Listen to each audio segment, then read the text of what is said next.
قدرمنو مسلمانانو الله جل جلاله انسانان ته دوه ډېر غټ عظیم نعمتونه ورکړي دي، یو صحت دی او بل وخت. دا داسې نعمتونه دي چې اکثر انسانان د دې ناقدري کوي.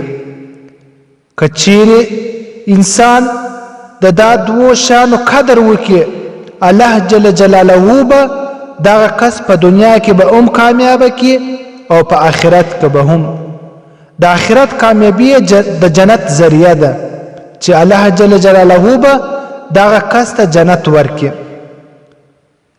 ځکه چې نبی کریم صلی الله علیه وسلم ارشاد مبارک دی: نعمتان مغبون فیهما کثیر من الناس الصحة والفراغ. دوه داسې نعمتونه دي چې ډېر انسانان په خساره کې دي. اول صحت او عافیت، دویم فرصت.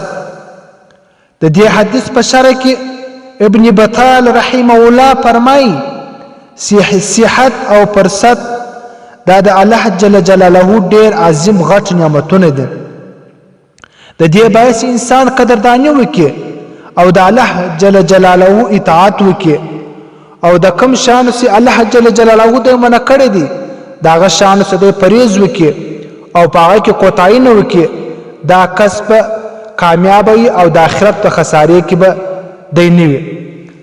علامه ابن جوزی رحمه الله فرمایي چې کله انسان صحتمند وي لیکن دته فرصت نه ملاویږي، او چې کله دته فرصت ملاو شي لیکن دی صحتمند نه وي. دا دوه د شان دي که چیرې صحت او فرصت دا دواړه سره جمع شي او انسان پر وخت ولګي، قیامتي وګرځي، دا کس به کامیاب وي. لیکن اکثر نن سبا په دې کې خلک سستی کوي چې صحت او فرصت دته ملاو شي، لیکن اکثر خلک په دې کې وخت ضایع کوي او په دې کې سستی کوي. نن سبا نوجوانان چې پر موبایل باندې لګیا وي، قسم قسم خرافات ګوري، ویډیو گیمونه، الغرض 24 غنټې سدې شمار کې اکثر ایسا په 24 غنټې کې سدې مصرفي هغه پر موبایل د څخه مصرفيږي.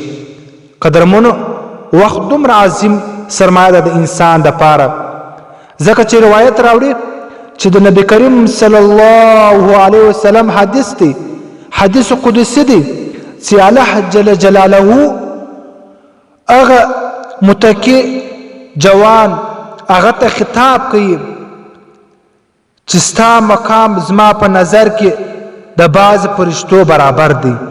چې کوم نوجوان په ځواني کې عبادت کوي، متقی دی، د الله جل جلاله په نظر په نیز د فرشتو څخه برابر دی.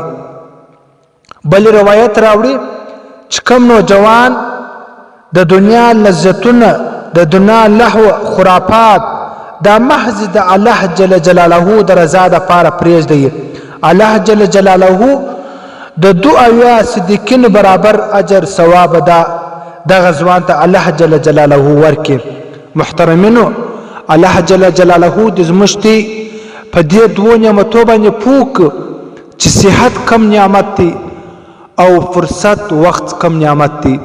دا دوی ډېر غټې سرمایې دي چې هر مؤمن مسلمان ته په لاس کې دي.